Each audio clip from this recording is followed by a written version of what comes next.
My name's Tony Trafford, and I've been shortlisted in the poetry competition for my poem Arms and the City. That's very nice. It's always nice to have your work recognised. Somewhat of a surprise since I'm very late to poetry.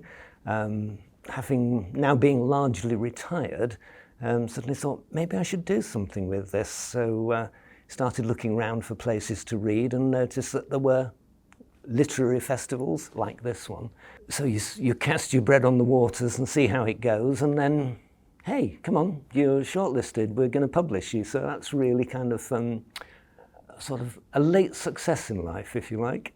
I've always written something. I mean, originally I did a degree in English, so I was obviously interested in the subject, but it's kind of been a private pursuit, and then when you have the time, you look back at some of it and think, yeah, this is all right. Let's see what can you have the time then to start doing something about it. So it's very pleasing to be invited to come and read the stuff. Oh, if I'm looking at influences, I guess originally I really like the work of Philip Larkin, but if you look back through the other kinds of things, people like Browning, even some of the original writers of Anglo-Saxon poetry like Beowulf or Gawain and the Green Knight, there are certain sort of styles of poetry that you like, and sometimes they kick off the idea and your mind's just idling in the bath, walking the dog, feeding the cat, and suddenly something pops into your mind and you think, yes, I could make something of that, and it reminds me of some of the poets that I admire. And so, in a way, you finish up trying to emulate them, and then eventually it turns into something in its own right. Ideas strike you, and then you just kind of try and write something down, the bones of what it is.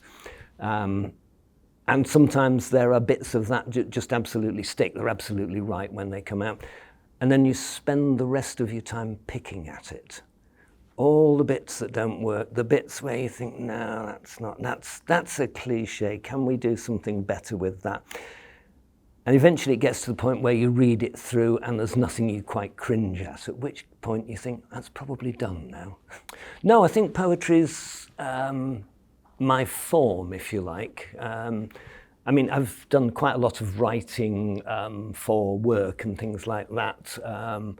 So long form is probably too much of a grind. I mean, I don't know how much time I've got left now, so you think, let's be concise about it. Let's do something that you can kind of form up and that you can think, that's a finished piece now.